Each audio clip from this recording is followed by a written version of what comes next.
Cam, Erlem.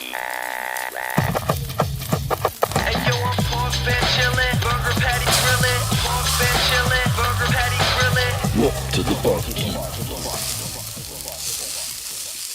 Chef's Kiss, a masterpiece. It really was. Ew. Please stop. No, stop. It was great. Yeah, I It's haven't listened to it, so Have you heard the singles that came out? I have not. I think it would be a good time because, like, Okay. you like sad music, but they've also like. Have you heard their stuff You in the said I past? like sad music. You're It right. was You're a lie. 100% right. I Sorry feel like for their exposing last. you. I feel like their last albums.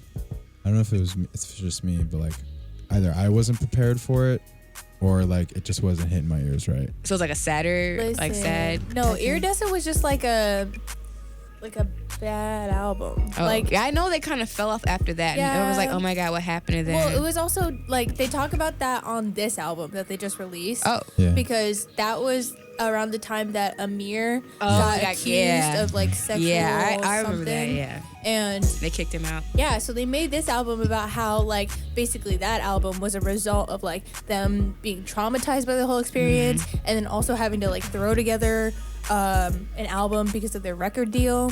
So this album they Iridescence? really Iridescence okay. because like that came out Gotcha. like Last year, I think, the year before. no, it came out last year, and then Ameer had to leave Brockhampton like before Coachella, right? Yeah, It I was think like they at were. the end of 2017. They were at a festival in I think Michigan or something, and Yeah. they were about to go on, and then they were like, "He's not coming out.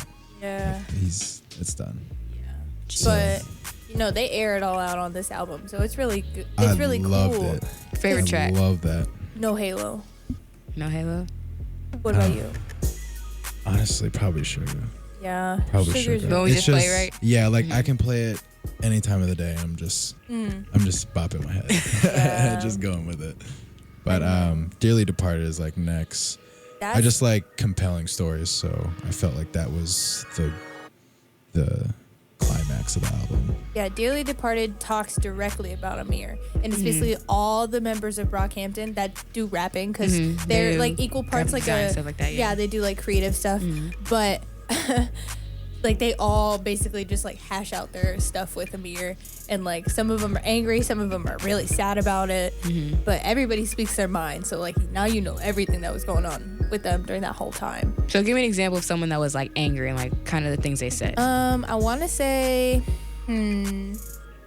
Not Kevin Abstract. It's the No. other guy. I forgot his name. The Yeah, last it's- verse on it's Dearly Key Departed. Mike? something.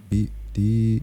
I don't know. I'm gonna look up their names because I haven't But really learned. yeah, he was basically expressing his thoughts about the situation, and then also like touched on I guess some situation happened where Ameer set up one of their friends, like either a drug deal going bad or like some type of robbery, some lick that he orchestrated, and they didn't find out until later. And I guess he was remorseful about it, but at that point they were just fed up with him. Yeah, Like I guess so- Shia LaBeouf knocked some sense into them.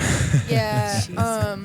Dom McLennan is the one that like kind of goes off on Ameer, and he was the angriest. I'll read some bars, like obviously censored, but when somebody that you know throws you in the fire, how do you survive? I kicked down the door inside a home I didn't own just to save a friend's life.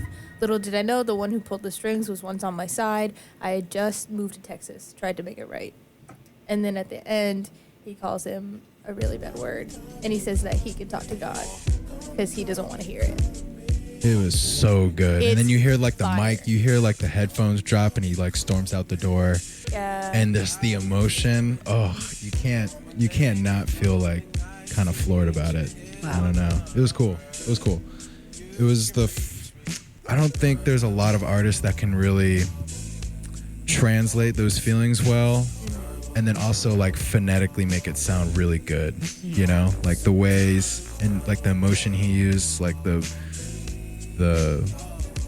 what would you call it, the inflections on his voice, Yeah.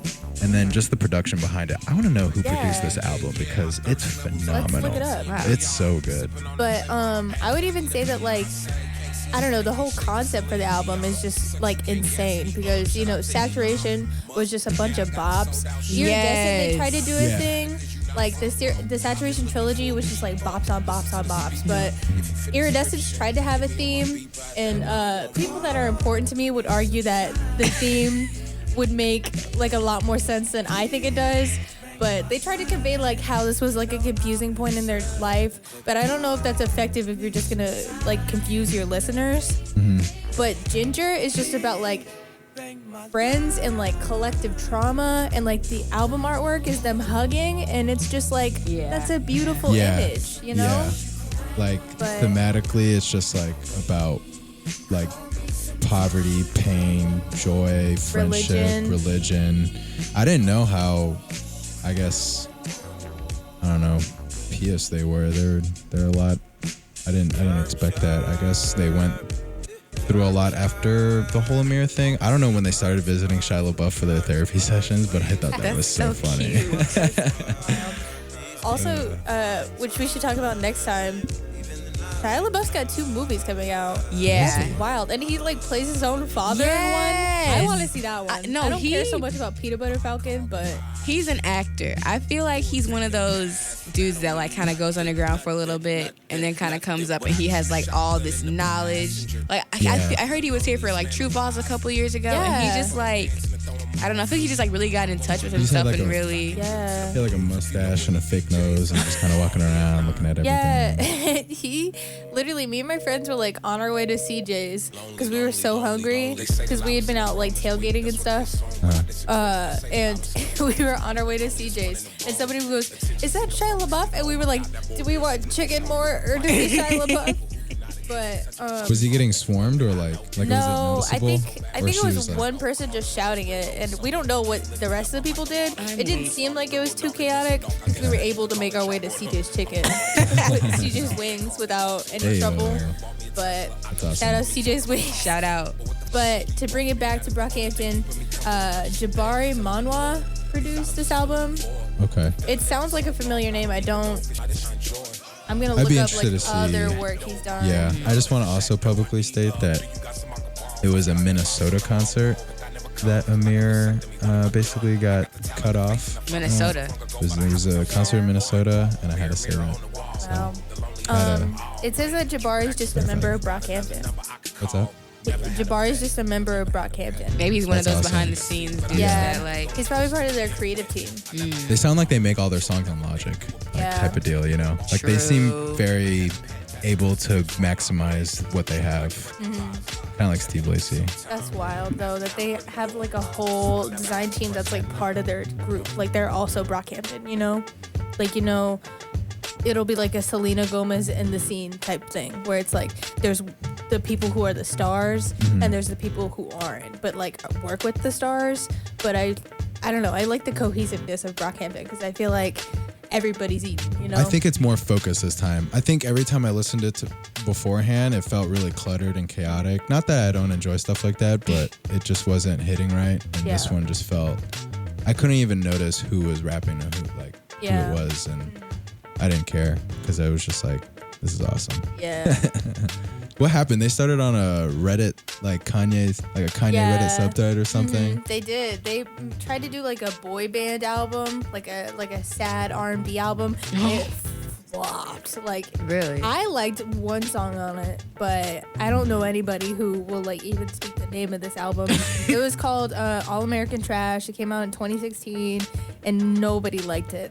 But then the next year, 2017, started the Saturation trilogy, which that was like back to back to back. Yeah. But what happened was their deal with RCA Records. It was like, I think it was like 5 albums. In That's like 3 a typical. years. I feel like 5 albums. So I think this is their last album, low key, with RCA if they want to. Contract. That's awesome. I don't know if they're gonna get out of the contract. I don't follow them that much, but I feel like they're a type of group that needs to like kind of have their own like record company type they could thing. do it. They like got Tyler. the whole team. Yeah, I feel like they're like along, you know, those lines of that kind of that vibe. Yeah. So I mean, I think the RCA record's a good stepping stone, though. Yeah. I mean, not every artist can just like have the capital to, you know, fund everything that That's they true. need to be successful. And RCA's never wrong, have they? You don't know. Yeah, I don't know We don't either. know. But I mean, It's buried. Yeah. 5 albums in 3 years sounds a little cruel. Yeah, that but does. That doesn't That sound does. like unexpected, not unreasonable. But it doesn't sound unexpected from like a record company. You know? I mean, but Depends from on how the, much money they got. that Yeah. and like they want you to drop an album and then go on tour possibly. So it's like you're Drop another album. and then right so you're after. on. I mean, that's if you love doing it. That's Oh like, yeah, that's I mean these cool. guys are preparing their whole lives for this moment. Yeah. You know? Oh yeah, definitely. So they're on. You know. It's still like a job is stressful regardless, Of course, whether you yeah. like doing it or not. And they clearly like doing it, but it's still touring, writing an album, putting it together, making sure it's perfect, quote unquote, even though nothing's Yeah. perfect. But Yeah, I feel like Brockhampton comes really close though.